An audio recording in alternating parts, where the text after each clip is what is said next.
many things from the floor. Meetings were usually well attended. I can remember meetings where this entire room is filled.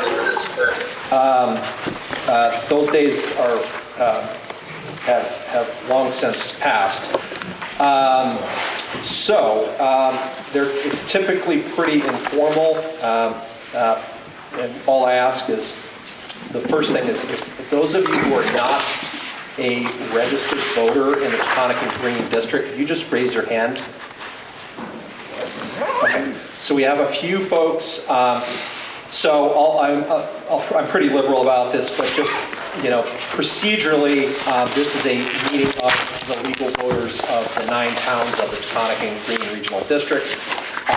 So if you want to speak at some point, or if you have a question, I will permit you, any non-voter, to participate absent objection from the voters. But if somebody does raise an objection, we'll deal with it then. I'm going to, absent objection, I'll dispense with reading of the warning. And what I'd like to do before we get into our formal business, which should be somewhat short and sweet, I'd like to start out by, first of all, recognizing Herb Ogden, who has served as the chair of this board for many moons, I think since the formation of the board. So I'm going to turn it over to him so he can introduce board members. Thank you, Oliver. Yes, let's begin by introducing the folks up at the head table, not just the board members, but there's also the superintendent and a few officers too. Why don't we start down there? Just give your name and the town you live in. I'm Suzanne Kontorsky, and I'm from Danby. Lindsay Ralph from Danby. Alex Wild, also Danby. Melanie Virgilio, Sunderland. Jim Salzgiver, Dorset. Dick Dale, Londonderry. Herb Ogden, Mount Tabor. Jessica Edmisons, Peru. Deb Linus from Weston. Randy Lowe, I'm the superintendent for the VRSU. John Wilson, Manchester. Jeff Wilson, Manchester. Ben Freeman, Landgrove. Sue Wilborn, I'm the director of finance for the VRSU. Sandra Pinsnall, I'm the clerk of the board. Excellent. So Herb, I'll turn it back over to you. Well, thank you very much for coming to the 8th annual meeting of the Taconic and Green Regional School District. Can you hear me okay? Okay. I just want to call your attention to one error in the printed report here. On page 1, Andy Dahlstrom appears to be the member who lives in Peru. He actually resigned, and Jessica Edmisons here is the member from Peru. So the picture and the name ought to be different. I want to thank my fellow board members and our district officers for their service, and this is my last time I can do that. And I want to thank Oliver for running the meetings ever since this was formed. I want to say how much I appreciate the way he's done it. I also particularly want to recognize Deb Linus, who is our member from Weston. She has served ever since the beginning, and before that she was on the smaller board too. I think she's been on a school board in what's now this district since 2007, and I really want to thank her for what she's done.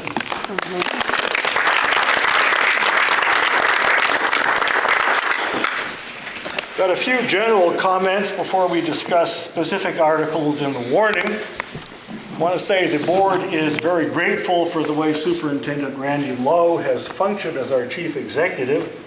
And we're also very grateful to the teachers, the paraeducators, and the other staff in our schools and in the supervisory union office. We still suffer from a shortage of teachers and aides. If you look at pages 15 and 17 in the report, page 15 and then on page 31, item 17, you'll see that we simply have a number of vacancies that we have not been able to fill. This is not unique in Vermont, but it doesn't make it any better for our schools. If you know teachers who might want to move here, or brand new teachers who might want to start here, please encourage them. We may need them. As you can see from the report, some positions are still not filled. Now granted, having unfilled positions allows us to save money, but operating shorthanded is not good for our students. Let me ask you at this time, is there anybody representing the middle school committee who wants to report anything beyond what's on page 28 of the district report? And I also want to call your attention to the fact that we have a meeting of the board on March 17th that will deal with the school reorganization issue. Okay, some comments on articles in the warning, which begins on page 3. Article 4 concerns the location of next year's meetings. I believe there's going to be a motion to hold next year's meeting at the Sunderland Elementary School. This is the only one of our 5 schools that has not yet hosted a meeting because the pandemic interrupted the normal rotation. When we met in person, we wanted to rotate the annual meetings and the board meetings. Obviously, there are trade-offs here. It's easier for folks to get to Manchester than it is to get to Sunderland in some cases, but we thought as a matter of fairness, we'd at least make a motion that you folks get to decide about whether we're going to have it at Sunderland next year. If you skip down to Article 8, which has to do with borrowing, this is a routine item. School boards do this to tide us over until tax payments arrive. Nothing unusual about that.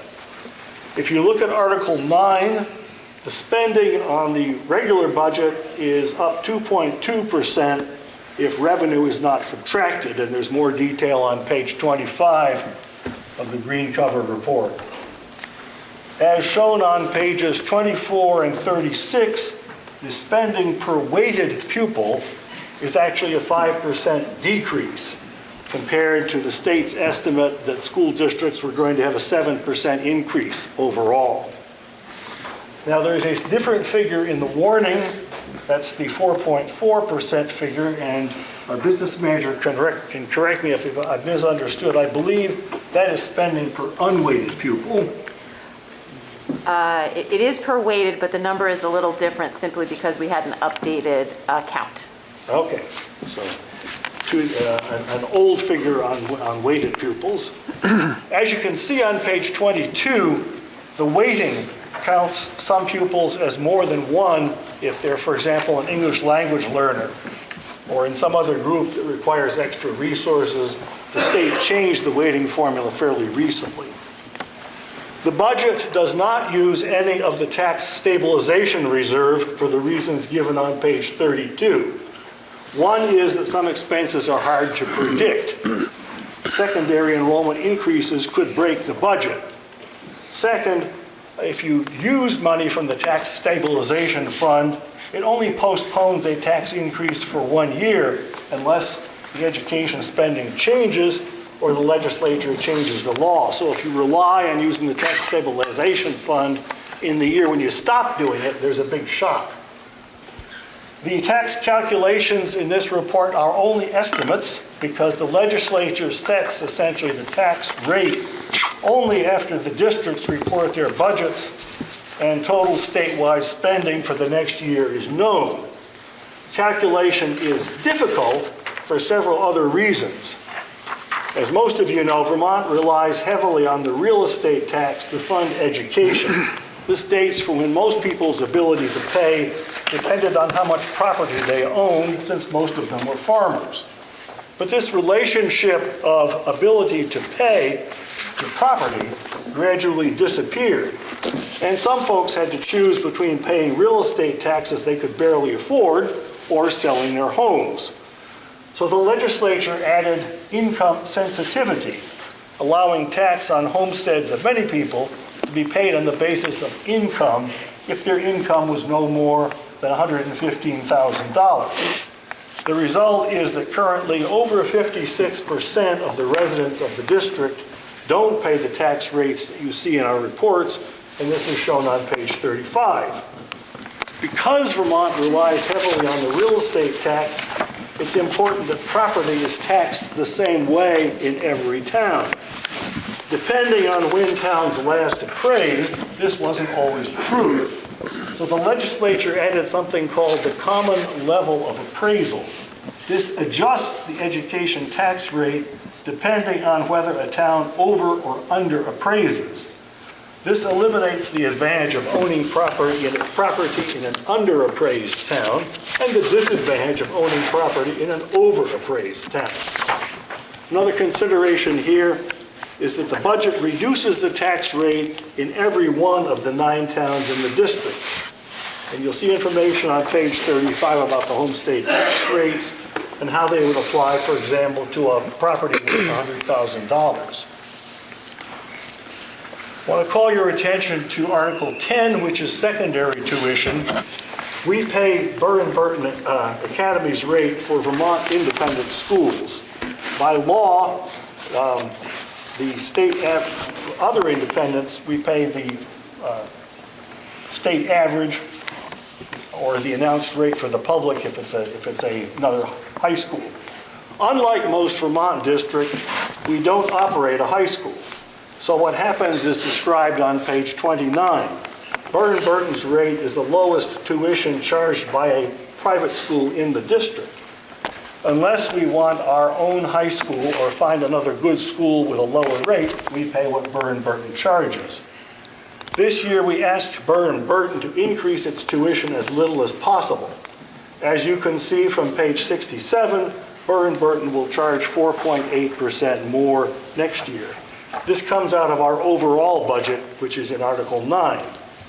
Please note that our overall budget is only up 2.2%. That's before you subtract revenue. Articles 11 through 13 have to do with reserve funds. We have reserve funds so that when we encounter a major expense for a repair or a replacement, we don't have a sudden tax rate increase to pay for it. Details are on page 31.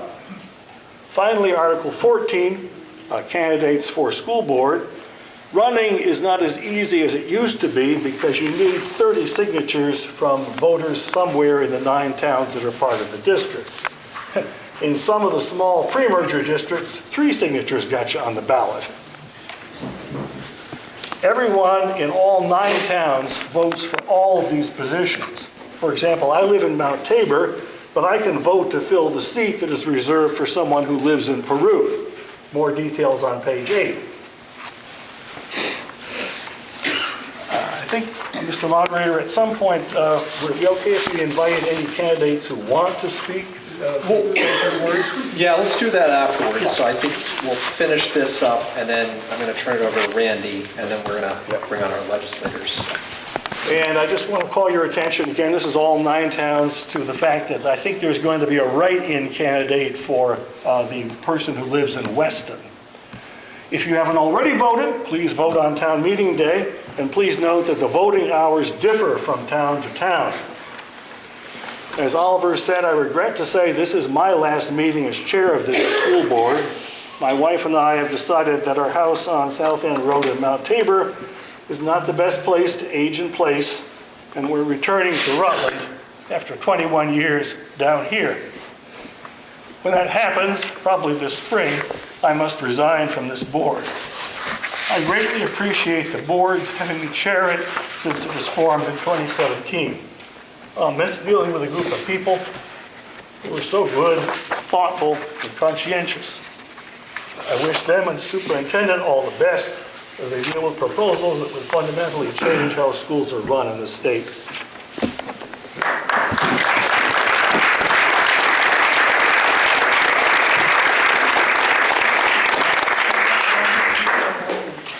So I just wanted to take a minute to acknowledge Herb's service.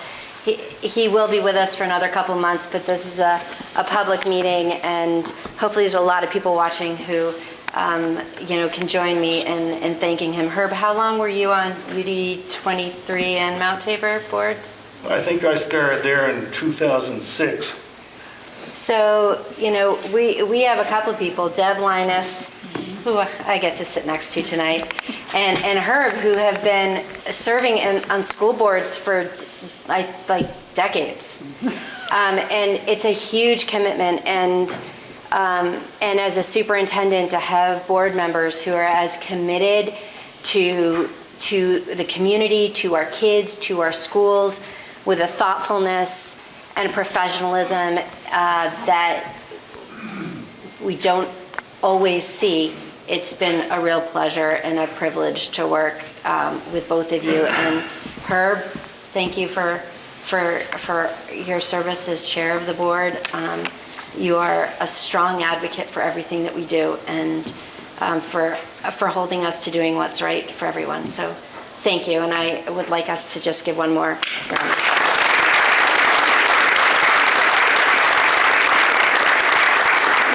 And then I just want to introduce, we've got some folks from our principals, and Caitlin Cavagnino. Caitlin's here as our Director of Special Education. Johanna Laskowski-Doak is the principal here at the Floodbrook School. Next to her is Harrison Schulman, who's the principal of the Manchester Elementary Middle School. Rosanna Moran is the principal of the Dorset School. Jennifer Turner is the principal of the Sunderland Elementary School. Carolyn Prillo could not be with us tonight. She is engaged in a really robust leadership training with the Waddington Institute, and she is heading to tomorrow's event this evening. So I know we have other teachers and staff in the audience, so if you work in one of our schools or in the central office, I would love for you to just raise your hand and show people who you are. Thank you all for your service. We are really, really fortunate to have such incredible people. So, thank you. And that's all I've got. Awesome. Okay, so what I'm going to do for the rest of the meeting, I think the run of show here will be, I'm going to invite our local legislators who are joining us this evening to say a few words, and I'll ask them to take that in turn. I'd ask everybody to hold off on any questions, but if at the end of that, if it looks like we have some time and folks want to ask some questions, we can put them in the hot seat. And then after that, we will hear from Mark Tashjian and Colin Igo from Burn and Long Trail, respectively, to speak about their schools as it pertains to Article 10, and we can certainly entertain some questions there. And then I think from there we'll move on to candidate introductions, anybody who's interested in running for the board. And then after that we will go through Articles 1 through 7, and when we get to Article 5, I think we can use that time for any Q&A of the board. So that's, absent objection, that's how I plan to sort of run the rest of the meeting here. So with that, I know we have several legislators online. I will call those who I can see.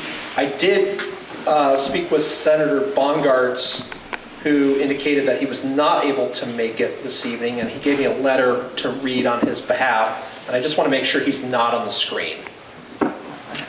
I don't see him. Okay, I don't see him. So I'm going to just start, I'm going to read the letter from Senator Bongartz. And as for those of you who don't know, Senator Bongartz lives in Manchester, represents Bennington County plus Londonderry and Stratton, and is the chair of the Senate Education Committee. So his letter, I will read to you in its entirety. He said, "To the residents of the Taconic and Green community, I'm sorry I cannot be with you tonight. At the moment this is read on my behalf, I will be in a meeting in Montpelier in connection with my job as chair of the Senate Education Committee and our work to overhaul the delivery and financing of education in Vermont. The administration has proposed an overhaul of Vermont's education infrastructure with two main elements: switching to a foundation system for funding and moving from 52 supervisory unions and 119 school districts to a system with no supervisory unions and 5 large districts. There is something like consensus that we have too many SUs and districts, and that the switch to a foundation formula makes sense. The work of the Senate Education Committee to date has been focused on the governance portion of the proposal, well, the Senate Finance Committee has proposed the funding portion. The committees are in close contact. Until this past Friday, we had received from the administration only PowerPoints and not very specific verbal testimony. So it has been hard to focus on specifics. We have now received some draft language and in fact began our first walkthrough of the language with Secretary Saunders today. As the process moves forward, we have to recognize that which works well within the current system and not get sucked into a one-size-fits-all mentality. Specifically, our system of independent schools and school choice operating side by side with our public school system must be maintained. There's a very nuanced sauce requiring our independent schools to be as successful as they are. As the 15-year chair of the Burr & Burton Board, I understand the required ingredients and will do everything in my power to ensure they are not disturbed. In the meantime, I urge the voters of the Taconic and Green District to approve this year's school budget and thereby show the world we are united. Again, I apologize for not being with you tonight, but rest assured, I understand our corner of Vermont, and I am working in our collective best interests. I will also be around for the legislative break next week and look forward to using that time to talk with the people I serve. So with that, I'll start with the folks on Zoom, and Kathleen, you're first on the list, so I'll go around and give you each an opportunity to speak, and then I'll come back to you, Sandy, if you want to clean up. Okay. So, Kathleen, can you hear us? I can. Can you hear me? Yes, the floor is yours. Great. I didn't prepare remarks, so mostly here to listen, but I guess just high level, I can take the same approach as Seth, which is to say that on the House side anyway, and we have Representative Hunter here who serves on House Education, so I'll defer to him. But similarly, the governor, delivered to the House a pretty high-level plan, and I believe that we received today legislative language to start to try to flesh out the details of that plan. So in both the House Education and the House Ways and Means Committee, we haven't been waiting for the governor's bill. We had his high-level plan. We knew what direction he was heading in, and both committees have been taking weeks and weeks and hours of testimony to try to start to flesh out the details and work through all the challenges that some of these ideas present. So Rep. Hunter and I have been really devoting our recent coffee hours almost solely to this topic. It's what people want to talk about, and we'll be continuing to do that. And with that, I know we have a lot of folks on Zoom, so I will turn it over to whoever is next. So looking at the screen, I think I see Senator Plunkett. No. No? I think it's Oh, Chris Pritchard. Representative Pritchard. Yes. Yeah. Hi, Chris Pritchard. Really, I'm in on this meeting. The districts that I actually represent are Meadowee and Wells Spring. But I've just been trying to be proactive and get as much learning experience as I can and try to participate in these things. So, it's the education bill that's coming up is a heavy lift, and it's going to require a lot of work, and and I think it's going to require a lot of work by everybody, regardless if you're on the education committee or not. So I'm just trying to be a part of the process and educate myself as best as I can. So when the time comes, we can make the right decision for all the folks. So thanks for letting me be in on this. Great, thank you. Representative Durfee, you're next on the screen. All right, great. Thank you, and thanks to the board for inviting us this evening. I think the district is extraordinarily fortunate to have as many representatives who are deeply involved, closely involved with this process. Senator Bockhart's chairing the Senate Education Committee is a very big deal, and having Representative Hunter on the House Education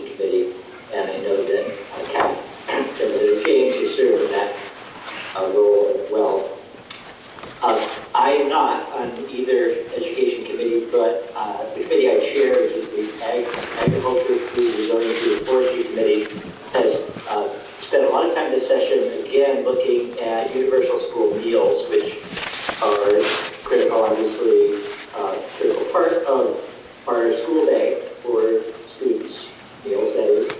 And it's a factor in the education fund as well. And as we did 2 years ago when we first passed universal school meals, statewide universal school meals in the law, we did a deep dive.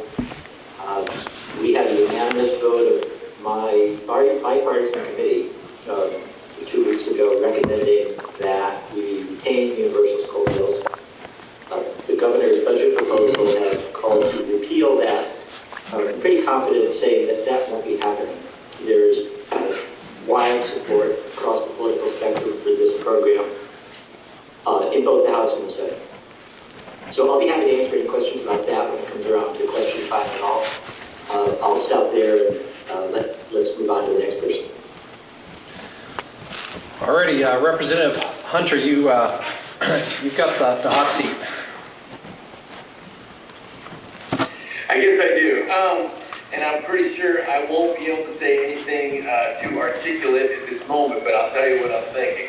It's just the strangest time to be a freshman legislator, and having spent my career in the classroom, I'm 27, teaching English at Burton Academy.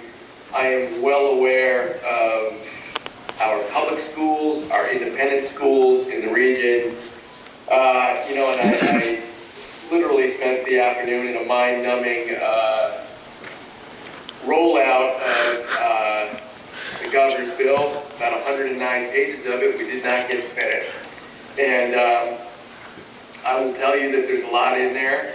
I will tell you that I am going to read that text like I would read any text that I'm going to teach. I will comb through it. I will bring to my committee what I know about where we live, the strengths of our schools, whether that's MEMS or whether that's Burton or Long Trail. The schools that serve our area. And I think that, we've been in great contact with Randy Lowe, who's just an amazing superintendent down there too, who has her own plans for that area. So, the most I can tell you right now is I am in the midst of educating myself with all of this, and it's a lot. It is truly a lot. I won't sugarcoat it. It's complicated, but I'm hoping that we can come out in another month with at least something that lets us continue serving our students and delivering an excellent education. So, Great. Thanks. Thank you. Representative Morrow. Hello, thank you for having me. I want to give a special shout out to Deb Linus for all her years of service from Weston. Thank you, Deb. Seeing that room brings me back to my years as a school board member at Flatbrook. It's a great place. I don't have a whole lot to add. You've heard from Rob, the committee, and Seth, who's also on the Senate committee. I just want to, there's a couple of things that, besides the education committees, there's a lot of work going on. Oh, we lost you, Chris. Besides the, can you hear me? You're back. You blinked out for a minute. Okay, so I was just saying that besides the education committees, there's a lot of work on this going on in the Ways and Means and Finance committees, because obviously there's a lot of taxation issues that we're dealing with. So there's a lot of collaboration and cross work on that. So that's just something to keep in mind as we're trying to figure out how to keep the property taxes down. The other thing I want to emphasize, which I think Seth might have mentioned, is that this is going to be a multi-year process. We cannot do this thoughtfully this session in the next few weeks. So really, overhauling the whole education system in a thoughtful way is going to take a few years. And so we should just prepare for that and do it deliberately and do it well, and figure out how we can stage it and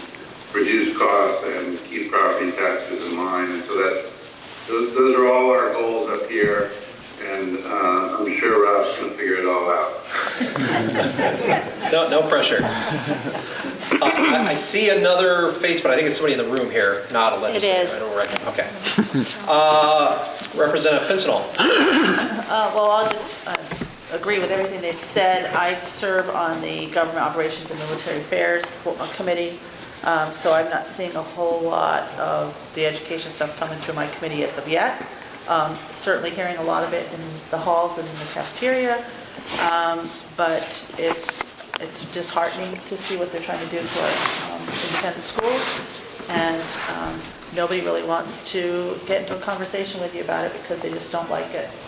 And it's hard to convince those that don't like it what a wonderful thing we have.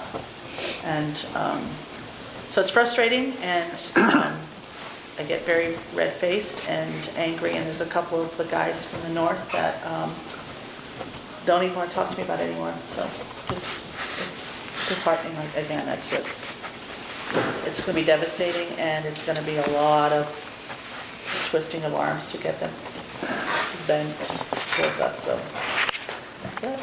Okay. So at this time, I'll open it up for questions to any of our legislators.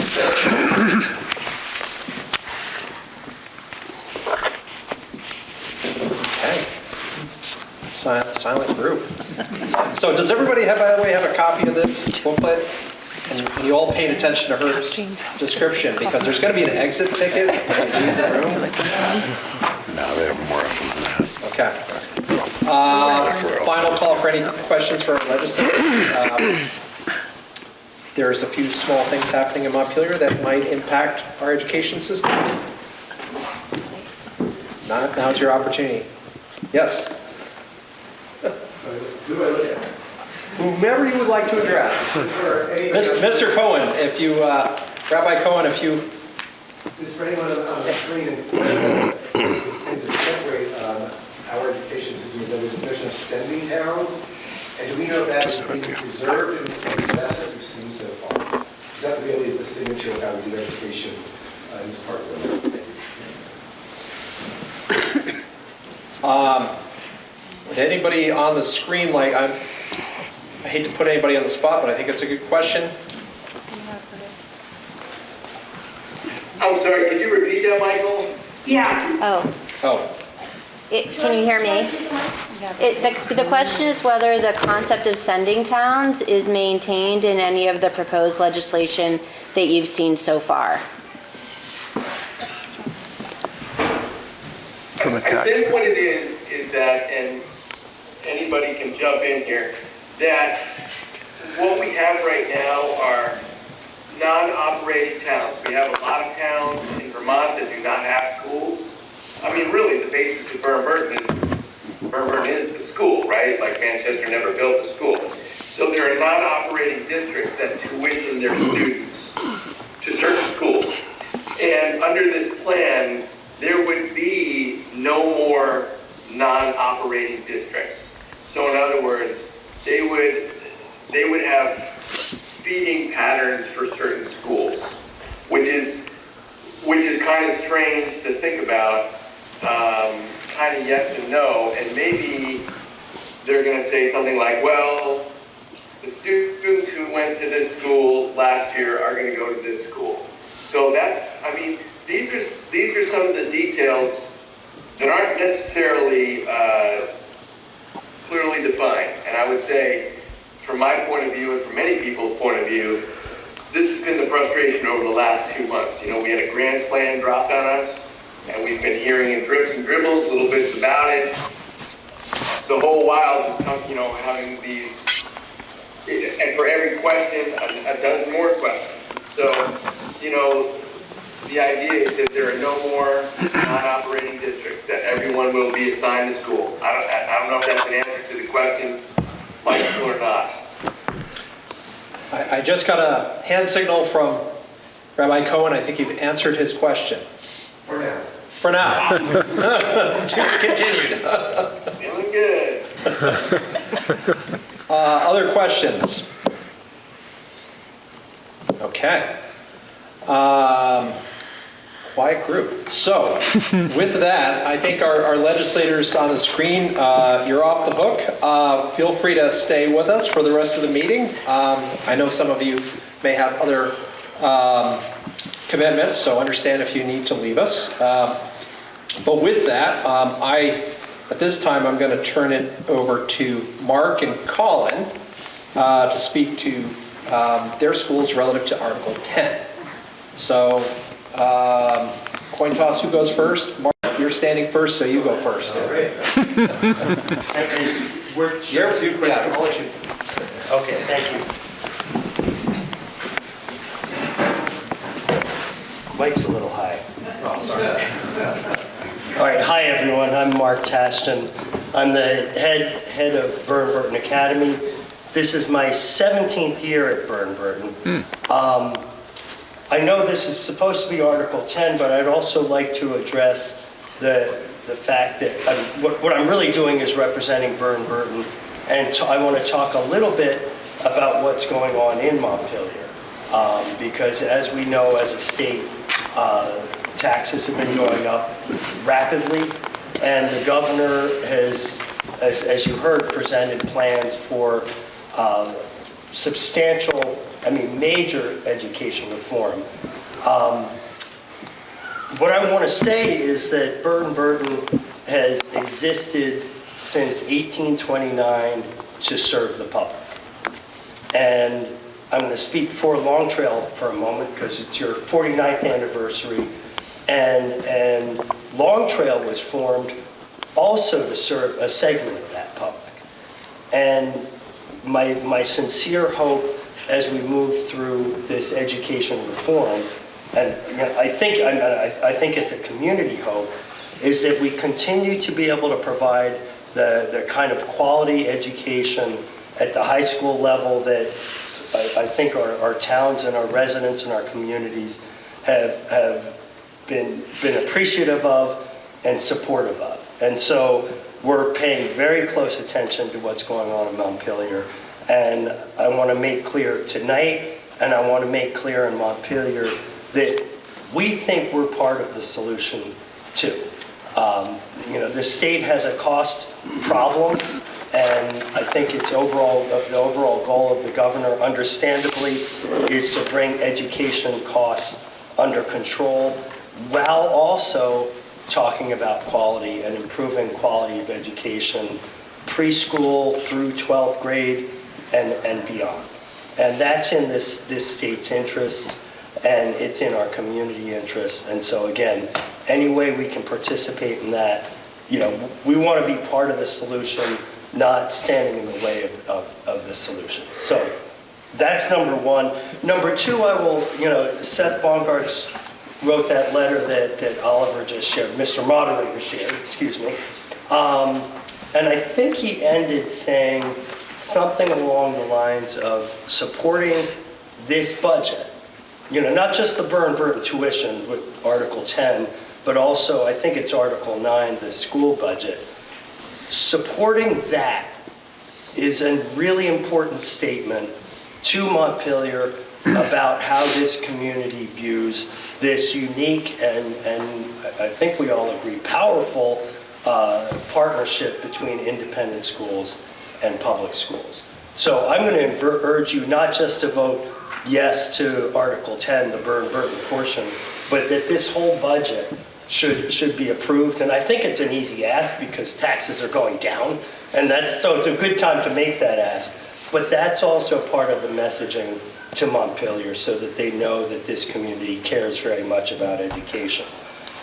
In terms of where we are with Burton, I will tell you what many of you already know because I see a lot of parents and former parents in the audience. We're almost 800 students this year, 793, 94, something like that. We have 549, I believe, students from the Taconic and Green School District. So the Taconic and Green is most definitely our largest and most important school district. And we've structured this school recognizing the diversity of the community. So we offer, we have 130 students, or over 130 students receiving special services. Over 220 of our students are part of our Student Success Program, seeking to become first-generation college-bound in their families. We have a Target program, which is an alternative education program, serving students who get on our campus and it's just too much. And so they get an alternative education in very small classes, highly personalized with, often associated with internships and also often associated with study down at the Career and Technical Education Center in Bennington. We have athletics. Somewhere in here I listed how many, we have 17 sports, 46 interscholastic athletic teams. We have performing arts, we have all kinds of visual arts, sculptural arts. And the whole purpose is so that when you have 800 kids in one community, that doesn't mean they have to move in lockstep and follow the same path through the school. We have all kinds of opportunities so kids can explore their interests and then come out of Burn-Burton either going on to college or going on to college or productive avenues that can be non-college avenues. We have students who join the military, who take on apprenticeships and developing, going to jobs and careers, hopefully with aspiration to continue their own personal growth. I'm proud of the school. I've been here, as I said, 17 years. I have 5 kids and they're all going through Burn-Burton, and as a parent, I couldn't be happier. We moved up here a long time ago from New York City. I've never been in a community like this, and I grew up in Philadelphia. And to be in this place, this place called Vermont is really special. I've learned so much being at Burn-Burton, and I've learned so much being part of a community with all of you and many, many others. And it's something I think to be cherished and nourished and preserved. And I think that both speaks to Burn-Burton, and I think it speaks to the quality of the people in this room and many, many people outside of it. So I thank you for your support. I'll turn the microphone over to Colin, and then I think we're going to answer any questions if there are. So thank you, everyone. I think next year I'm going to go first because Mark stole a lot of the talking points. So I don't want to, just echo Mark's sentiments, but they're genuine. And I should also say that thank you to Mark and to our colleagues at Burn-Burton. I know the partnership between our two schools is very real, and the partnership with the Taconic and Green Board. I thank all of you for a very thankless volunteer service that you put forth for the community. It's important, and I'm very grateful. And before I talk about Long Trail a little bit, I think to reiterate what Mark said of just how special education is in our community, and that you don't have to look very far, whether it's nationally, to see the challenges we face in our education system, particularly in rural places. And the fact that we all live in a community that values education, that has people committed to education, that show up to meetings, and that our children, who then become adults, who then function in this society, are well educated, is the most important thing. And I say that not just as an educator, but as a parent of 3 young kids, my wife who works in the community as well, that for the 2 of us, and I think probably for almost everyone in this room, that's the foundation of a strong community and certainly a strong future. And so as we navigate a lot of uncertainty at the state level, I hope you know my commitment, Long Trail's commitment, and I think all of our peer educators' commitment to making sure that we do everything to ensure our students, our children, still have access to an excellent education. So I'll talk a little bit about Long Trail in the context of Article 10. And I think with everything that we do, it starts and ends with mission and values. And at Long Trail, our mission is to create lifelong learners who fulfill their individual potential in an engaging, supportive community. And we do that through core values of kindness, integrity, openness, responsibility, and stewardship. And in the complexities that accompany adolescence, of which there are endless complexities, that grounding of mission and values is really important in whatever may happen in a young person's development. And so, when I was thinking about tonight, what would be most helpful, I was reflecting on 3 years ago, this is my 3rd year at Long Trail School, and I often heard that, and I think I even mentioned it last year at this meeting, that Long Trail is a hidden gem. And it really irked me because Long Trail shouldn't be hidden. We're just a gem. And I want all of you to know about Long Trail, and I want all of us at Long Trail to be really intentional about making sure that we're reaching out into the community too. And so if there's one thing that you hear from me tonight, please, it's an invitation to come to school and learn about our school and see things in action if you haven't. It's a really magical place. So some nuts and bolts of that. We serve 260 students in grades 6 through 12. The majority of those students come from the Taconic and Green, but we have students from 38 different towns in Vermont, 3 towns in New York, and they come from a geographical range. We're an international baccalaureate school, which IB is the acronym for that, which is a globally recognized academic curriculum that not only teaches content, but really teaches skills and dispositions and attributes that prepare students for success in college, but more importantly in life, things that can translate well beyond the classroom. We have a very robust program outside of the classroom. In fact, right now, actually the game, it's probably almost over. Our boys basketball just tipped off a playoff game at 7 o'clock up at Poultney, which shows how much I value the Taconic and Green, that I am here and not in the gym in Poultney right now. Our girls basketball team next week, they're ranked number 2 in the state right now, and start their playoff run. Come to the game. Next week we'll host a home game. We have a thriving arts program, music, drama, dance, visual arts.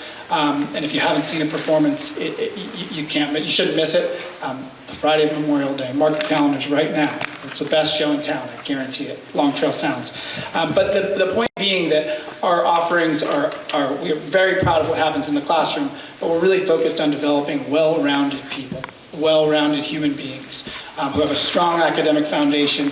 But the size of our school, which is an intentionally close-knit community, allows students to engage in the whole program. So you'll see students on stage that are also in the basketball gym, that are also on student council, and it makes for a really rich experience that allows students to develop that full self that's the heart of our mission. And I'll share a couple little interesting initiatives, fun initiatives that are new this year. In about 3 weeks, we'll have 14 students who will go on our side of an exchange to Germany. We welcomed, this is a long-standing exchange, but it paused during COVID. We welcomed our German friends here in October. They spent 2 weeks with families and homestays, and now 14 of our students will go abroad in a couple weeks to Germany. This past summer, we just started a new partnership with Tufts University, where we have students that can engage in their summer programs at the college level with students from around the world, living in the dorms, experiencing college life, and things that we just can't do here in southern Vermont, whether that's mini med school, mini vet school, engineering and entrepreneurship, but a robust programming that's a partnership, a joint venture with Tufts and Long Trail. And this summer, we'll be sending 7 students to that program. We have a really strong partnership with Merck Forest and Farmland that's long-standing but has really developed pretty beautifully over the past few years. It includes, in addition to academic work and our Mountain Day and community events, we have students who are doing year-long internships at Merck Forest, some of them to prepare for a career, some of them to do academic studies. But again, thinking of how we're not just a hidden gem, but we're part of this community and want to make sure that we develop strong partnerships both locally and far away. And so just to close, I want to again invite you all to come take a look at Long Trail. It's a really magical place, and you can see that mission in action. You can see those core values in action. And I want to say one last time thank you to the Taconic Green Board for this really, really thoughtful budget that I know is not easy to develop, and really encourage you all, in addition to Article 10, but to support this budget that not only allows us to deliver excellent education, but do it in a fiscally responsible way. I know that's not easy, so thank you very much. I look forward to supporting it on Tuesday we vote, and I hope that everyone does too. Thank you.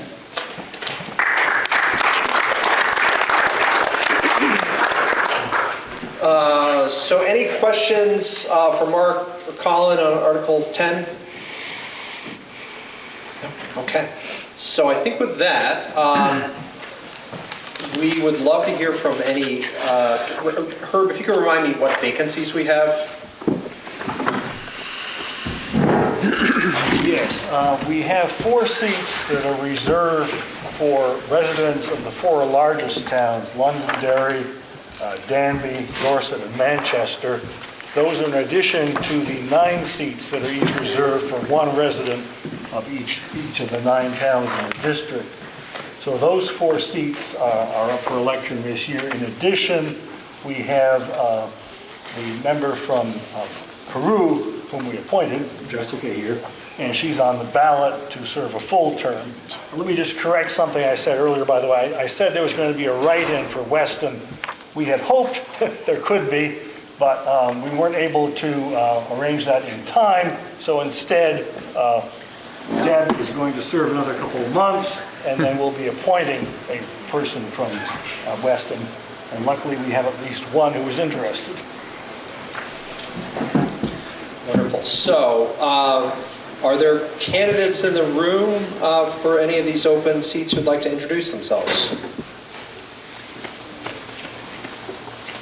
I should just stand up. Just wave. Yes. I'm not a candidate, but I just want to explain that David Chandler, who is actually our board clerk, would be here tonight, but he's got a very bad cold. I was in the meeting with him just the other day, and it was hard to understand some of what he was saying, so it's not any kind of a bogus excuse. He really is pretty under the weather, and he is one of the candidates. Well, I'm also up for re-election, so obviously this is a pretty tumultuous time, and I've been on the middle school. Can everybody hear me? Oh yeah, I'm sorry. I'm Alex Wild. Oh, Alex, sorry. Yeah. So I'm up for re-election, and I've served on the middle school committee, and there's a lot going on with reconfiguration here and statewide, and I'd like to see it through. So vote for me. And just a reminder, because the system we have, it's confusing, but with a good purpose. So there are names on the ballot associated with certain towns, but we all vote at large. So anybody you see on the ballot, you can vote for.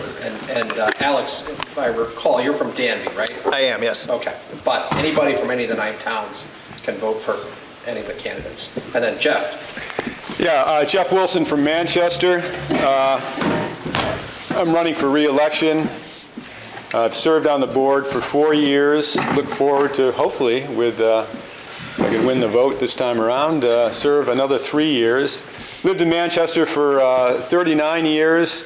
Was a town manager there for 17, state rep for 6 years, married to the former superintendent of TNG, who BRSU, I should say, who often gives me some advice, whether solicited or not. But it's been a great board to work with.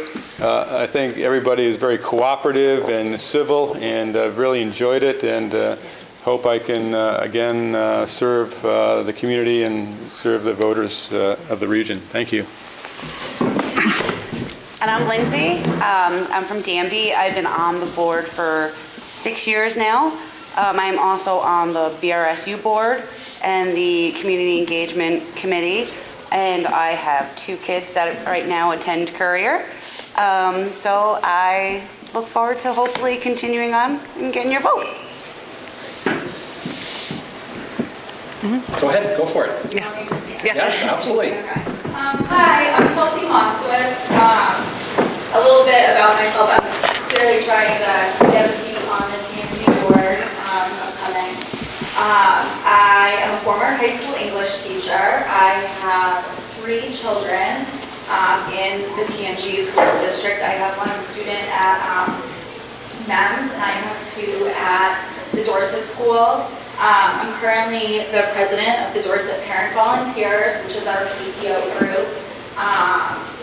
I think there's a lot of changes coming up, and I would love to be a part of it. I volunteered my time also on the middle school committee visioning 2 years ago, and also the elementary visioning that just happened in January.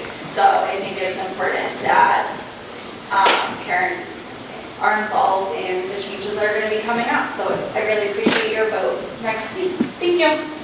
Thank you. Hey, thank you. So, yes? Could I? Sorry.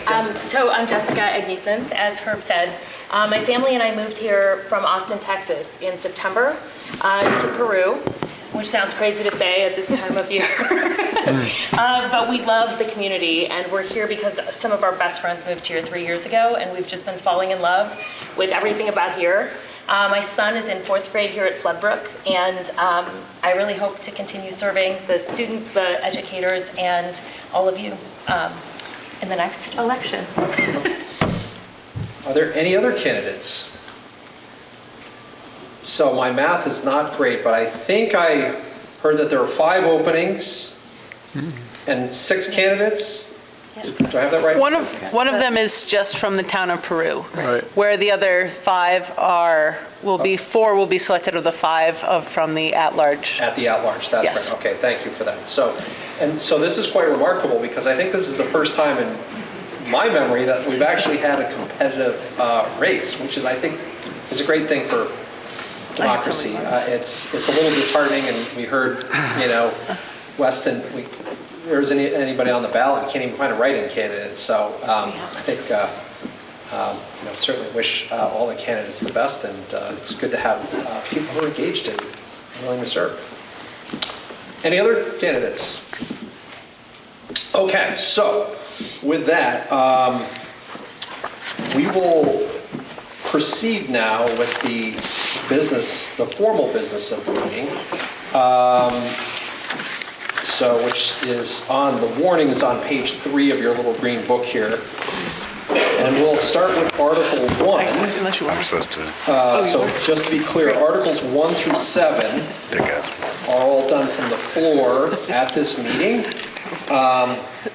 Randy asked me. I think I'm not anticipating any particularly contentious articles, but as a reminder, only those who are registered voters within the 9 towns of the Taconic and Green District can vote. So for those of you who identified yourselves as non-residents, please take care not to get swept up in the moment. So the first article on the warning is to elect a moderator to serve from July 1st, 2025 to June 30th, 2026. Are there any nominations? I nominate. Yes. I move to nominate John O'Keefe as moderator to serve from July 1st, 2025 to June 30th, 2026. Want to do Andrew? Thank you. Let the record reflect that Mr. Dale has placed the name of John O'Keefe of Manchester for the role of moderator. Are there any other nominations? I'm not seeing Mr. O'Keefe here. Oh, he is. Oh, you're hiding from me. I'm staying away from moderator's position right now. I was going to say, if you weren't here, you were definitely going to get voted in. Alrighty. So, just Mr. O'Keefe, if you wouldn't mind introducing yourself briefly. I'm John O'Keefe. I was formerly town manager of Manchester for about 16 years. The second longest town manager. There's only one person crazier than me. So the longer that person happens to be in this room. I currently work as an administrator at a local nearby private college. And I also serve on the Board of State Education with the current moderator. Apparently that's a prerequisite. Yes. And I have a if the bodies vote. Excellent. Thank you. Well, I'm not seeing any other nominations, so hearing no other nominations, I would entertain a motion to have the clerk cast a single ballot for Mr. O'Keefe. I move that the clerk cast a single ballot for Mr. O'Keefe. Okay, the motion has been made. Is there a second? Second. It's been seconded by Mr. Ogden. Is there any discussion? Not seeing any. All those in favor of the motion to direct the clerk to cast a single ballot in favor of Mr. O'Keefe, please signify by saying aye. Aye. Those opposed, please signify by saying nay. The ayes appear to have it. The ayes do have it. Congratulations. The gavel is yours as of July 1st, 2025. The next item of business, Article number 2, is to elect a school district clerk to serve also from July 1st of this year to June 30th of next year. Are there any nominations? Yes. I nominate Sandra Pinsalt. Okay. Sandra Pincinel has been nominated. Are there any other nominations? Not seeing any, I would entertain a motion. I move that the clerk cast one ballot for herself. Is there a second to the motion? Second. Okay, it's been moved by Mr. Dale, seconded by Mr. Ogden, to direct the clerk to cast a single ballot for herself. Absent any objection. All those in favor of the motion, please signify by saying aye. Aye. Aye. And those opposed, nay. The ayes appear to have it. The ayes do have it, and you have elected Sandra Pincinel as your clerk. Congratulations, and thank you for taking the minutes. Article number 3 is to elect a school district treasurer to serve from July 1st, 2025 to June 30th, 2026. I'm not seeing our treasurer, which means he will be nominated. Well, I nominate Andrew McKeever to be the school district treasurer. Excellent. So there's a nomination for Andrew McKeever in absentia to serve as our treasurer. Are there any other nominations? I'll entertain a motion. I move that the clerk cast one ballot for the new district treasurer who's continuing.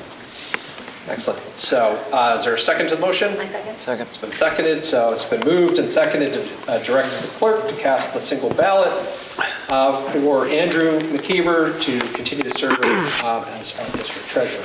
Sorry, who's seconding? And I'm blank from Texas. Jessica. Jessica. Yes. Thank you. Sorry. Mm-hmm. I'm now forever going to know you as the person from Texas. So, I'm from Peru now. yes. You have to survive winter first. But, We're almost there. so, I lost my train of thought. Did we vote on that? No. No, thank you. Okay. So, all those in favor of directing the clerk to cast a single ballot for Andrew McKeever as your treasurer, please signify by saying aye. Aye. And those opposed signify by saying nay. The ayes appear to have it. The ayes do have it. And Andrew McKeever remains our treasurer. So next is Article number 5, which is to hear and act upon the reports of the school directors. Oh, sorry. Oh, yes, thank you. So Article number 4 is to determine the date and time on which the 2026 annual meeting of the T&G district shall be held and where such meeting shall be held. And as a reminder, the chair provided a little bit of background on the procedure over the past several years. So at this time, I would entertain a motion. I'll make a motion to set the date at Monday, March 2nd, 2026, hosted at the Sunderland Elementary School in Sunderland. Aren't we Tuesdays? Yeah, let's make sure we have the time. We messed that up one year. Let me just, yeah. 7 o'clock. Oh, 7 o'clock, I'll say 7 o'clock, but I'm just double checking. Yeah. So, and I'll repeat it in just 1 second. So I'm going to dispense with the formalities and just be super clear. So we're going to be in Sunderland, at the Sunderland Elementary School at 7 o'clock on Monday, March 2nd. Yes. Monday, March 2nd. No. Yes. We do not want to have it March 2nd, because that's when all the towns have their Right. informational meeting. Right. Must be the week So we'd have before. to do it the Monday before, which would be February 23rd. Which everyone is on break. So, because that's the election. So now the meeting gets interesting. Okay. Well, Yes, I'll call on Mr. Ogden. I'm going to second the motion so we can discuss. Yes, thank Yes. you. Yeah, so the motion, I will restate the motion. I will do my best to restate the motion. So Melanie Virgilio has moved to set the date and time of the 2026 annual meeting of the T&G Regional School District to be held at the Sunderland Elementary School at, we will say for the moment, March 2nd at 7 o'clock. Is there a second? It's been seconded by Mr. Ogden. Now, the question is up for discussion. Representative Pincinel. I was just saying that would be a conflict with the towns having their informational meetings the night before town meeting. okay. What time is that meeting? Most towns meet at 7 o'clock on Monday night. Randy, kind of Yeah. speak, Manchester's the only one. President's Week is the 16th, but we have the week off afterwards, is that accurate? Correct. Okay, because we must have switched the calendars. Correct. Statewide Okay. school calendar. Yeah. Solid. Okay. You want to do it Friday? So our options are to do an earlier meeting at 5. o'clock, 4 o'clock, or Sunday night. But I've got Meadow Week, so if we do Sunday, we have to do that a little bit earlier too, like 5 o'clock. Change the time. Or do the 22nd. I don't think we should do it during school vacation week. No. I understand that. With the And I don't think, if we're in Sunderland, I feel like it would be tricky for folks to come from Sunderland after our meeting to make it back here by 7 o'clock. I'm assuming that there's this Floodbrook town meeting, or is there town meetings for the Floodbrook region here on town meeting days? Those are during the day. Yeah, what are the conflicts? Which towns have conflicts on the 2nd? Dorset. Just Dorset? Dorset, Danby, Landgrove? Peru, Landgrove. I mean, go through the, Yeah. I mean, all of Yeah. them. So the Well, it's mountain helpful towns to know are which during the ones day, do, so we and the think ones about down in the valley are, In the evening. yeah. So So could I, It's night up here. what if I suggested that we move to MEMS so it's closer to the towns at 5 o'clock on Monday? I'll just point out the member from Sunderland is making that suggestion. Yes, I know. I'm trying to, you know, 24th, there's no, we have the districts all have break, so all the schools would be closed. People would be away. Tell me again what's on Sunday? Meadowy at 7? Meadowy, but they're, I guess, all, full transparency, they haven't had their annual meeting, it's not till tomorrow. So. We got first dibs, is that what you're saying? I'm just being honest, they haven't voted on it, so if Taconic and Green picks a time, then Randy, what time did they say, 7? they were gonna be at 7. could we go the next week, March 2nd, before town meeting? No, that's a conflict, Dick, is that the, You can look at 7 on the Sunday, if that's what you'd like to move, and then I can work between now and tomorrow night on Meadowies. Okay, so We need a friendly I'm hearing a consensus, and I'm going to call for an amendment here in a moment, but I want to make sure we're all clear. So Sunday, I don't know what day that is. March 1st. March 1st, okay, at 7 o'clock? It's just a bad day to do. yeah, but Randy, you feel okay moving, driving the 40 minutes from Sunderland to Meadowy? But Or, I will figure out what I need to do. okay. So hold on, Jeff, and then Dick. Maybe.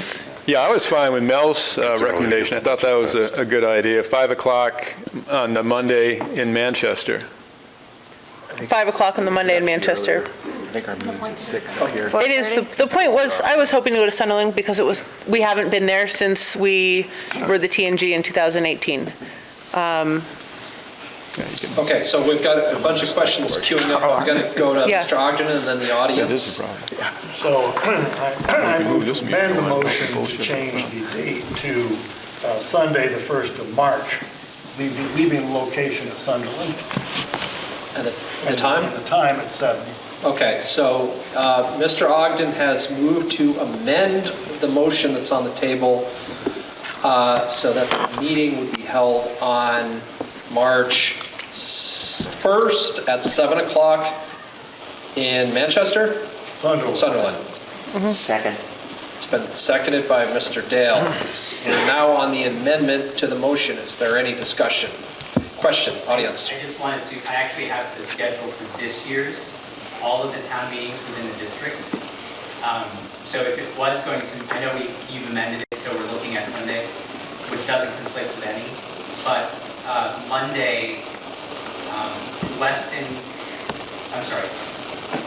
Dorset and Landgrove are the only two that are on Monday, and they're both at 6 and 7. So Dorset's not. there are some that do meet on Tuesday. So Peru, Weston, Linden, and Winhall all meet between 9 and 10 in the morning on town meeting day. Manchester, of course, meets, and Londonderry at 9:30. And then Manchester is Saturday. So just so we're, because now I'm confused, the 1st, is that a Sunday? Yes. Correct. Okay, that's a Sunday, but nobody's meeting on the Sunday. That's correct. For good reason. Okay, just making sure here. Okay, so we have a motion on the table, we have an amendment to the underlying motion. And the amendment is to change the date to Sunday, March 1st. The location remains unchanged at Sunderland and the time remains unchanged at 7 o'clock. So the only motion is to change the date to March 1st, which is a Sunday. Is there any further discussion? Okay. Hearing none, I will call for a vote on the amendment. So the amendment is to change the underlying motion to read March 1st, Sunday, March 1st. All those in favor of amending the motion to Sunday, March 1st, please signify by saying aye. Aye. And those opposed, please signify by saying nay. Nay. Okay, I heard a very silent nay, but I'm going to say that the ayes have this one. Good call. So we are now on the underlying motion, and the underlying motion now is shall the voters set the 2026 annual meeting of the Taconic and Green Regional School District for Sunday, March 1st at Sunderland Elementary School at 7 o'clock in the evening. Is there any discussion? Is that clear to everybody? We're going to be in Sunderland, Sunday, 7 o'clock, next March 1st. All those in favor, please signify by saying aye. Aye. Those opposed, nay. I think the ayes have it. The ayes do have it, and the motion carries. So we have set March 1st, Sunderland, 7 o'clock.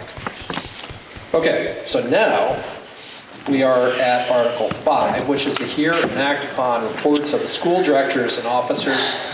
We had an excellent overview earlier in the evening. Unless the board has anything else they want to add, I think now would be a good time for Have the Q&A. town set their town meeting? Voted on it yet? If you have any questions Wouldn't the before towns you have to set it pull your next exit ticket, now's the time to ask your board. I'm not sure we vote on it. But yeah, I guess we do. Everybody knows what the CLA is. Everybody knows what a long-term average daily membership is. It's all in the book. Good. It'll be a test. Okay, good. There's no test now. You guys all passed. We're good. We can move on now to Article number 6, which is to discuss articles to be voted upon by Australian ballot. I think we've also covered this, but this is really your final opportunity. If you have questions on any of the items that will be voted upon by Australian ballot on Tuesday, March 4th of this year, now is a good time to you have a captive audience here. They're eager to demonstrate their knowledge of all 100 and so many pages here of this report. Nope? Okay. So that brings us to Article number 7, which is to transact any other business which may legally come before this meeting. And as a reminder, there's really nothing that legally can come at this article. So I would be happy to entertain a motion to adjourn. I move that we recess until the voting by Australian ballot. So Mr. Ogden has moved to recess, and I will entertain a second to that motion, although we've had a long-standing disagreement as to whether we recess or whether we adjourn. It's been moved and seconded to recess the meeting. Dick Dale did that. Dick Dale, seconded, yes. All those in favor of the motion to recess, please signify by saying aye. Aye. Thank you for your service, Mr. Those Moderator. opposed? Right, there you go. The ayes appear to have it, the ayes do have it. We now do stand in adjournment. Thank you all. Thank Have a good you. evening. One question. Oh, yeah, and as you're leaving, I lied, there is an exit ticket. Please sign the Normally it's sheet on adjourned, your but way out the I've seen door. it before where curbs are supposed to, Thank you. because the meeting continues when we start voting. In a good way, though.